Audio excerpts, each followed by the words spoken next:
What would you say you would say to someone who's either in London of how to navigate London so they kind of come out of this successfully, or someone who's coming to London, what to expect from here? Expect a lot of people, an annoying amount of numbers. Expect these people to not fade out drastically over the night. People stay out and drink and party here until the late morning. Hello. Welcome to another episode of the Jeoffrey Sarpong podcast. This is a impromptu, kind of just let's meet up. We were just chilling, me and him were meeting up in central London. You can't see it, so I'll take shots of where we are right now and kind of put it as a clip so you can kind of see where we are. First, let me introduce my guest. How are you? How are you, Pellumb? I'm cold. It's cold. Yeah. And I will make it through the video. That's good. You probably seen him on the channel before, but not from this angle. We are doing this from this angle because we really have nowhere else to record, so we're just recording from here and seeing how it goes. So you're welcome in advance. It is kind of cold. It's the London weather, but I thought we were just walking around in London, just having a good day, and I thought it'd be good to do a podcast. So you said you are. Just tell me how you've been, man. Since the last time we spoke, how have you been? I've been all over, emotionally and geographically. I spent a week in a mighty Bulgaria, and I saw things that I expected to see. Saw a lot of things I didn't expect to see. It was good. It was a good time. You do get bored there, like you get bored in any time in your life anywhere. I guess that never goes away. Like your experience is always in your own heads, your own hands. Yeah. Border patrol unfriendly. I guess that's their job. Police big ego. Maybe not paid enough. Well, they don't have any warfare fights, so I guess they have to join the police to do something.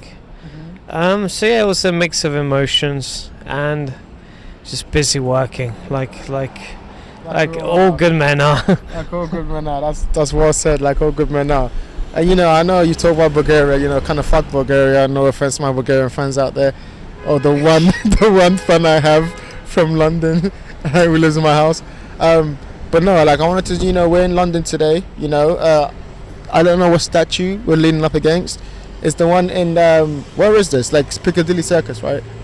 Yeah, it's Piccadilly Circus. It's the massive statue opposite, I think there's a zoo somewhere here. It's a bunch of buildings. But yeah, we're up on this, we were taking the walk today, and I thought I wanted to talk to you today about London, see what you think about it. One of the things I noticed when we were walking around was the amazing architecture. And I wanted to just talk about that. What do you think of... First off, just tell me about your thoughts in London, what you think about central London, what you think about architecture, then yeah, just go off that. The old stuff is really beautiful. I'm glad it stayed. It's not like it's not been tested, really beautiful. It does blend in well, no matter who's here. If the street's full or empty, it still looks like London, especially this part of town. You never know what kind of people you're gonna see. I guess that's good or bad. Whatever takes your fancy. And no, but the architecture here is really beautiful.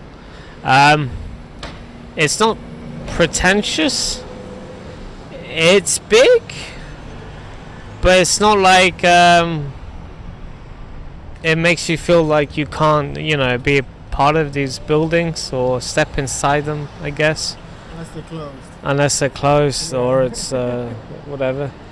Yeah, and you take the wrong turn and you're somewhere else that looks completely different, but in a good way too, I don't think it's a bad thing that you have officey areas right next to the Thames, right next to these beautiful buildings. It's like a nice contrast, Do you Do you prefer the more like newer buildings, the glass buildings that are built, like we walk past the Shard? Let me finish my question. You walk past the Shard and all these beautiful tall buildings, you can see through them. Or would you prefer like, St. Paul's Cathedral, where we found out it was built, I was right, by the way, I said it was built 200 years ago. He was wrong. It's built like nearly 300 years ago. What about those kind of buildings like that? Lying to your audience. Subscribe. No, I don't like the modern buildings. The reason why you never see a painting of like a fallen modern building. You've seen paintings of like the end of the Roman Empire, ruins. You've seen it in films. You might see it like in some fucking movie about the president being assassinated. Some modern buildings being cried. Like we only see in movies. No one's ever had the artistic desire, need to paint a fallen modern building, and not because they don't fall or they don't fall in the same way, but there's something about marble being broken into and no longer standing for what it stood for. That's kind of more artsy and romantic. So yeah. Vision. This is going to be here standing strong for a while for our grandchildren. It looks beautiful. It looks beautiful to us, to our children, our grandchildren. The old buildings haven't looked uglier, but the more modern buildings get, the less and less pretty I think they are. And they all try to be different, but they end up looking the same somehow. It's bizarre. Yeah, I 100% agree. I think like I have a weird relationship with these buildings because I would be walking past them and you can just see the difference. There's a definite difference between like how these modern buildings are set up, because they're set up to just go high as possible. It's like a Tower of Babel type of moment where they're trying to touch the sky, and it's weird because like you can fit so much things in there, but like what is it really made for? And these other buildings, you talk about the cathedrals, they had a vision, like you said. They had a purpose. They were there to inspire people, to show people that actually we can aspire to be better. You see these statues that we have around us. These are like people made in marble, or whatever the fuck statues are made out of. They're kind of put in places where you think, oh, okay, cool, they're going to stand the test of time. And I don't know if these modern buildings are, but it's kind of weird to grow up in that kind of environment where you see London like that, and we almost get kind of used to it. And like as I say, look, right now we're seeing this is just a bin fucking van or a fucking trash can, just just going past. And that's another thing I want to touch about. What do you think about the dichotomy between the filth of London and the prestige and the beauty? Talk to me about that. Well, good thing is it's not like you have to pay to go into the fancy areas. You can just stroll in. Yeah. You can take a fucking green bike, whatever the fuck, anywhere you like around London. It's really easy to get around, so you can avoid it somewhat. The filth that people carry, that's unavoidable, but it's a part of you too. It can come out in circumstances you're not prepared for or haven't been exposed to. So I don't think it's necessarily a bad thing. If you don't want to see it, you don't have to. Do you think so? Yeah, like unless you live in a filthy area, can't afford your bills, aren't getting out of that area, I guess you just get used to it. It's like the human condition. I mean, that's a really interesting point about the human condition, because I remember growing up, right, I used to grow up in Harlesden and then come to work in central London. So just to see that 30-minute ride, to go from Harlesden where there's crackheads, people literally begging you for money, to central London where there's so much opulence and just money just being shown in the windows, like all these houses, there's homeless people around. They could house them in these stores, but they'll never do that. You see the homeless person sleeping outside, and I think that's a weird kind of, obviously we have that in London where we have the ability to have all this money. But I think it's a weird kind of balance that we have. I mean, you're right. We kind of just get used to it. You talk about the human condition. All right, then going off that, then what have you learned growing up in London? What are some of the things you've learned that you think have stayed with you? What part of your personality do you think you've got from London? I think what I've learned, if something happens to you, more or less, you deserve it. I think. We know not to cross the road without being extra sure. just because of the manic of the amount of people, the buses, the taxis, the people in flash cars, the fucking van drivers, cyclists. We know not to walk around with our phones because they'll get robbed. Oh, like staying out. We know to look out for people that may be a bit troublesome. Yeah. So if these things happen to you, I think as a Londoner, you get angry, but more or less, retrospect, you're like, well, I could have maybe seen that coming.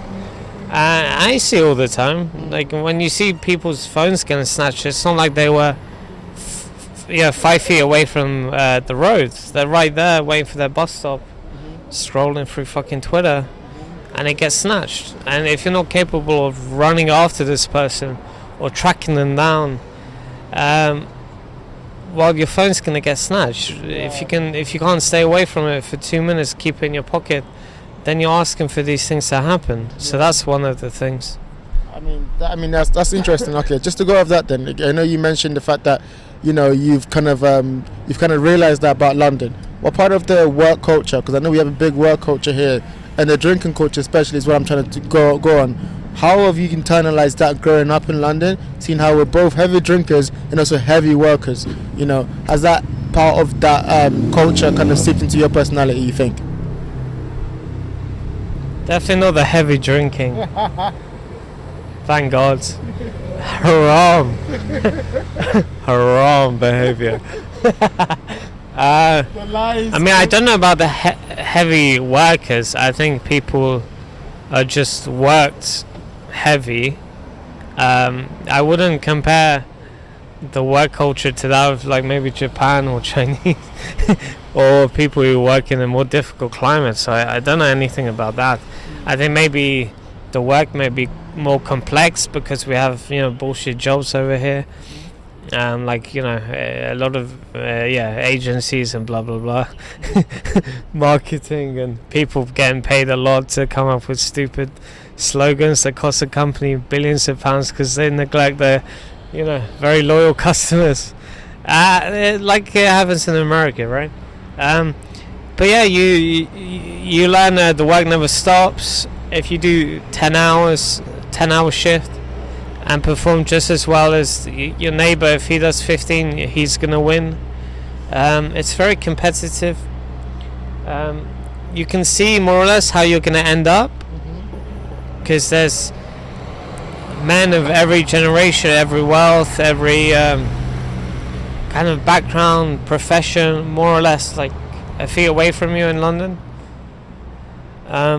So you can get a lot of inspiration from this place. I think if you need inspiration work-wise, career-wise, where you want to live, what car you want to drive, it's not a bad place for all of that. I think I 100% agree. I think with London especially, I've realised the competitiveness. I do think that's still sharp and still. And when you grow up in London, you realise the minimum effort required for success. You realise that you actually need to have like your head screwed in straight, to figure out how your life is going to balance. And it's kind of weird because I've kind of feel like some people will try to balance their personal life to even be more effective at work. And so you see people going on runs and stuff like that. They don't go on runs because of their health. They want to be even more effective when they go into work the next day. I can see people in Bulgaria, really going for runs. People hike, people walk, but I guess they don't need to maybe compensate for their natural or lifestyle. Maybe we need to compensate more because we eat wrong, or maybe we work wrong, we socialize differently. That's true. I mean, that's 100% true. And I think it's weird too because I think growing up in London for me, right, it was always like this big thing of like trying to achieve here. And there's always like you internalize the idea that if you achieve here, then you've achieved something in your life. That you've gone up against all these competitive people and you managed to figure it out. As I got more and more into it, I realized people don't actually know what they're doing. They're just kind of just going along with the flow, and then the weekend comes and then they'll drink away the troubles, And so to find your own way in that is obviously a struggle. But I think the struggle is actually kind of worth it, because I've learned to be way more efficient, way more prepared. I say that, we know how prepared I am sometimes. But I've learned to be way more efficient, way more prepared, just in terms of like how to factor in my life. what things do I want for my life, and how am I going to build off that, you know? And I think, okay, here's the question I wanted to ask you then. Like, we see how we've grown up in this, and how we've kind of like adapted to it. What about your kid? I know you're a person who wants a family. What do you envision for your kid? Do you envision him putting through the same things and learning the good things that you've learned, or do you want to just show them away from that?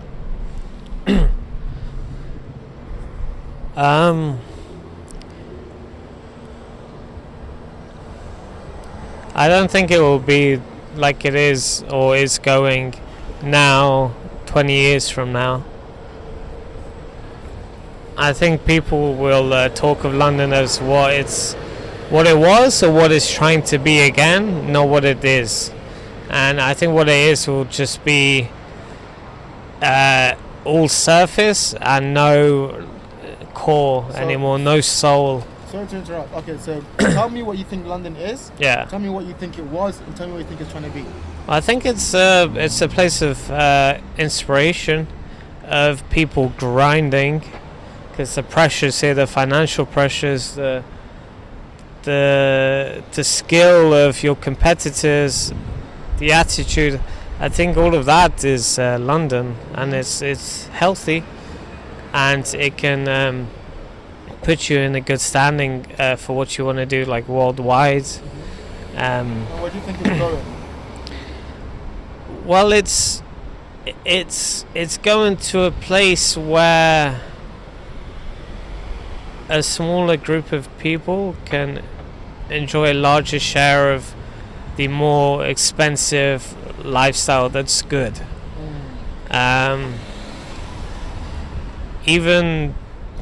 Even the sort of menial jobs that you could maybe work to afford living in London or out of London, you won't have the ability to afford anymore. They won't be here 20 years from now. Jen, do you think that's an element of like just the competition and like survival of the fittest, or do you think that's London doing something wrong? Yeah, well, it must be London doing something wrong, but maybe doing too much too. I think maybe they try to appease too many people, and we're all so nice, and it's weird because it's not nice going on the underground to work. Like, you're locked in a tube, you can't breathe. You're packed in there like sardines. Yeah, people going sorry. It's very weird. Like in Italy and Bulgaria and Albania, people don't say sorry just because they're forced to in a situation. Like, you hardly hear the word. People say when they mean it, and well, even then, you just got to be expected to be tough enough to sort of take it. And just going off that, then, would you allow your kid to grow up here, or are you looking to take your family elsewhere? It's very far into the future. I would like my kid to grow up in a more maybe healthy, natural climate, like where summer is summer, winter is winter, and yeah, he can roam around without being abducted or indoctrinated or have to see 7-foot guys dressed up as pink alien ladies. It's just there's too many avenues for my kid to come home and ask me stupid questions I don't know how to answer without getting emotional and wanting to blame people like teachers, education, politics. Whereas if we just grow up in a community in Eastern Europe, Balkans, well, it's like the community raises your kid, you raise your kid, your family, your aunties, your grand, like everyone looks after and cultivates character in that kid. Here it's like leaving them to the streets. Yeah, man. I think that's so interesting you say that, because I remember I was talking about this over dinner yesterday, and I think I mentioned that I would love to get my kid to grow up here in the stages of his life, because I think like once he reaches adolescence, he needs to learn what London gives you. Yeah. The aspect of like the ideas. London is about ideas, and the strongest ideas win. And maybe it's bad because when you take them to school, they get indoctrinated by the wrong ideas. But there is also Othello, there's also Shakespeare, there's also Marcus Aurelius, there's also all these ideas that you're not going to be exposed to in Albania. They love Shakespeare all over the world. They do, but they don't. Italians love Marcus Aurelius too. Okay, and that's probably my ignorance of like And there's many people who know about Shakespeare but never read it, never go to a play, never heard of Aurelius here that speak perfect English or think they speak perfect English. A lot of British people don't speak perfect English. They just say the same words over and over again. And because someone else says it in a funny accent, which accents can be funny, don't get offended. It's like, well, you don't speak English. Well, how well do you know your own language? Well, you don't really. Trust me, Shakespeare is popular all over. And there's plenty of other authors who hit at the same truth, are influenced by Shakespeare. You read their stories and they'll be in a different language, but you'll get the same feeling. I think, yeah, okay, fair enough. I guess I was speaking from my experience of being an African kid that came in when I was young. I think London opened my mind to so many things. There's also an aspect of like my upbringing being so closed, yeah. But like once I got to the stage where I was able to be exposed to different ideas, it never stopped. And it was just always me trying to find more information. And I guess you're right. Some people have that there and they don't go into it. They don't care about Shakespeare. But there's other people who do. People who are built for this kind of life, this kind of culture where it's like we're all trying to achieve success. I'm trying to become the best version of myself. Yeah, but it's that opportunity that you have to study here that is what's good. But in terms of a life, a future, other countries have more or less been on a stable path, whether that's downhill or uphill or unchanging, if you can call it that, where it would be much more healthy and sustainable and more wholesome to raise, bring up a family. Okay. Let me ask the direct question then. If not here, you're saying you don't want to grow old here. Where exactly would you want to take your family and grow old? Where? I don't know. And see, that's my point. You've been exposed to London and you're saying you reject it because the grass is always greener. But I think in other places you have the same problem. You have the closed-minded mentality that the people from this country speak of. You have that kind of conformist ideology, that kind of no opportunity. I think you take the good with the bad with London. And that's what I'm kind of waking up to the realization of, But you're saying you don't know. What makes you not know? What makes you not know for sure? Because I haven't done it. It's like, just because I know I can't trust, let's say, my politics or my education or my society, my police, that doesn't mean that I won't be able to trust another country's police even slightly more. Me knowing how it is here doesn't mean that it's worth taking the risk of not knowing somewhere else. I don't agree with that. Like in high school, we made some obscene jokes. Like all of us were extremely racist to each other, but it was hilarious. Yeah. It was the best time of our lives because it came from a good place, and it was funny.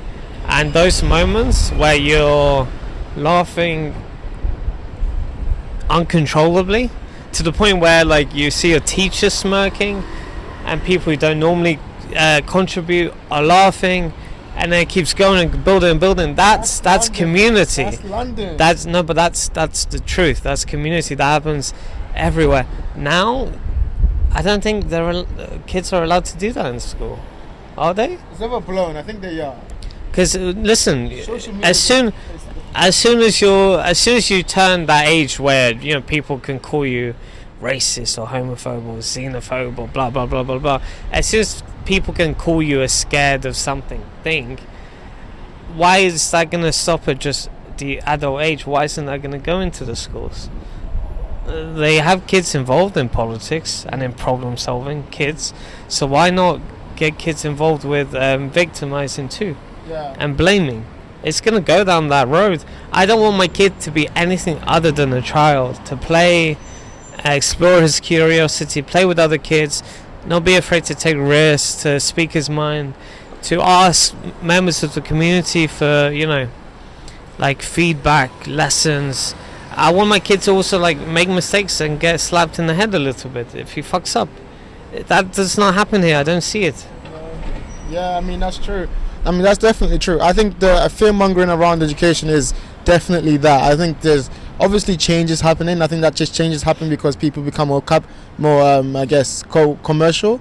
But I don't think there's a social media paints a picture of like everything's being shut down. I don't know. I think kids are going to be kids, and teachers have to learn to adapt. Maybe they're way more harsh with it. You know, they're way more like, okay, we got to cut this out. But I think in the different fear, we're going to be okay. And I think so kind of just wanted to bring this to a close. We spoke about how London is different. Yeah, talk to me about how you see the similarities between London now and places like Rome. Do you notice the differences? Do you know what's changed? Like, talk to me about what you see in London happening now and what we kind of saw back then when Rome was kind of like coming to an end. Yeah, I know. This is a perfect example as to why I'm having to concentrate on.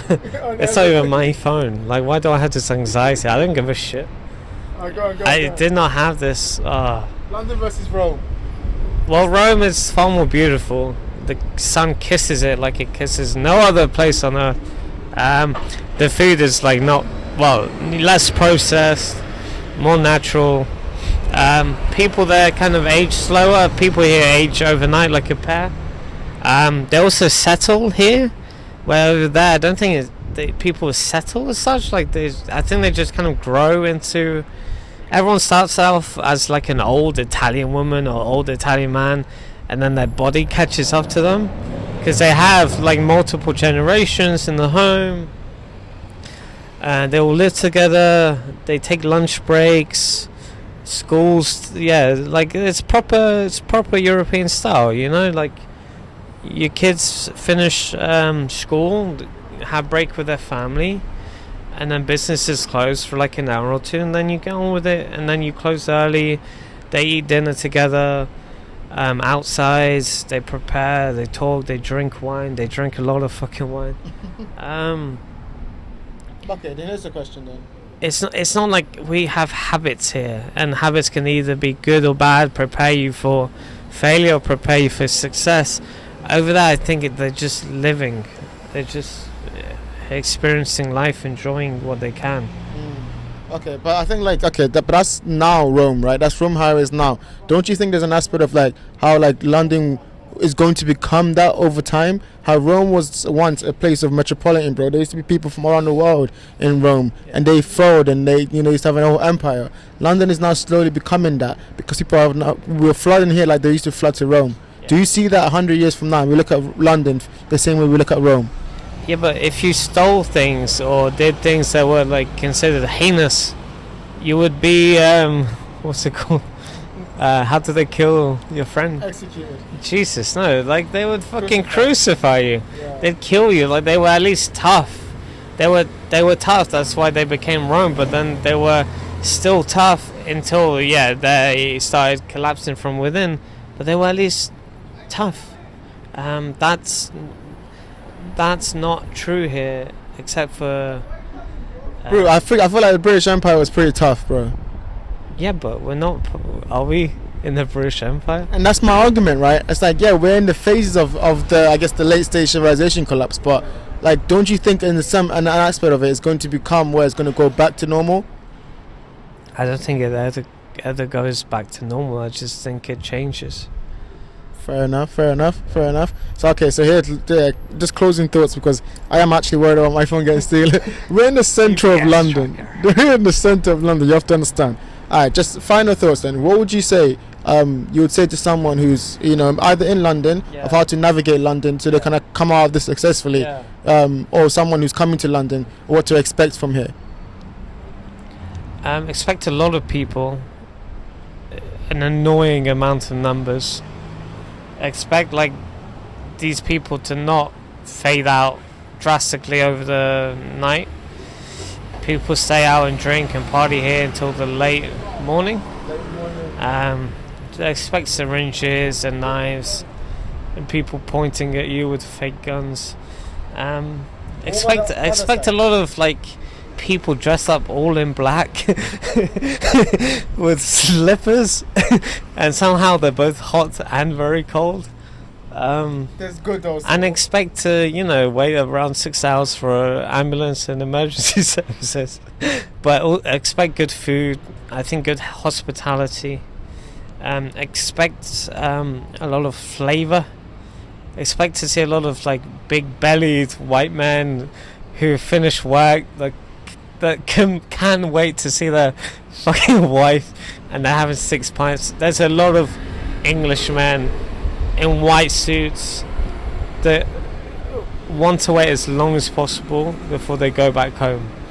Expect to see that. I think also expect to see different cultures. I think he obviously doesn't like London much, so he's painted a very shit picture. But also expect to see different cultures mixing together. Expect to see, I call it the white hot center of the universe almost. We are like the metropolitan of all metropolitans, where we kind of figured out how to be able to balance each other and take each other's like gifts and blend in. So like we can have a conversation, and you can learn about Jamaican slang and all these things, and I can learn about the Englishman's walk and the Englishman's mind and thinking, all because we exist in this cauldron of cultures. And so I think like make it what you will. You could actually make it a bad experience and have a negative perception of it, like my friend here does, or you can make it a great experience and come out of it understanding that it is just what it is. It's a place where it allows you to put your canvas of your life on it, and if you're able to take charge of your life, it's one of those places, the uber mentions of places, where it's like take charge of your life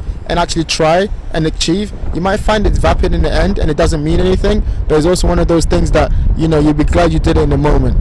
So now I'm going to close off because it's it's getting windy and everything. Thank you so much for doing this with me in the cold day of evening of London. We've had so many like near misses, but it's been a lovely day. It's been a lovely podcast.